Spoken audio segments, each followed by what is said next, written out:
1999 నుండి Vladimir Putin రష్యాను పాలిస్తున్నాడు. ఆ సమయం నుండి అతను తన దేశ రూపురేఖలు మార్చేశాడు. రష్యా వైపు ఎవరైనా కన్నెత్తి చూడాలంటే భయపడేలా చేశాడు. అమెరికా మరియు దాని మిత్ర దేశాలు రష్యాపై ఎన్ని శాంక్షన్స్ విధించినా అవన్నీ పట్టించుకోకుండా అమెరికా నాటోలు రష్యా యుక్రెయిన్ వార్లో జోక్యం చేసుకుంటే అణ్బాంబుతో దాడి చేయడానికి కూడా వెనుకాడమని అమెరికానే బెదిరించే స్థాయికి రష్యాను తీసుకెళ్లాడు. ఇప్పుడు Putin most powerful man in the world. ఒక సాధారణ పేద కుటుంబం నుండి వచ్చి ప్రపంచ దేశాలను శాసించే స్థాయికి పుతిన్ ఎలా ఎదిగారు? ఈ వీడియోలో పుతిన్ గురించి ఫుల్ డీటెయిల్గా తెలుసుకుందాం. ఈ వీడియో చాలా ఇన్ఫర్మేటివ్గా ఉంటుంది. స్కిప్ చేయకుండా లాస్ట్ వరకు పూర్తిగా చూడండి.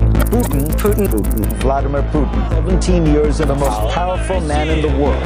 పుతిన్ అక్టోబర్ 7, 1952లో రష్యాలోని లెనిన్గ్రాడ్లో జన్మించాడు. పుతిన్కి 2 అన్నలు ఉండేవాళ్ళు. వాళ్ళు చిన్నప్పుడే చనిపోయారు.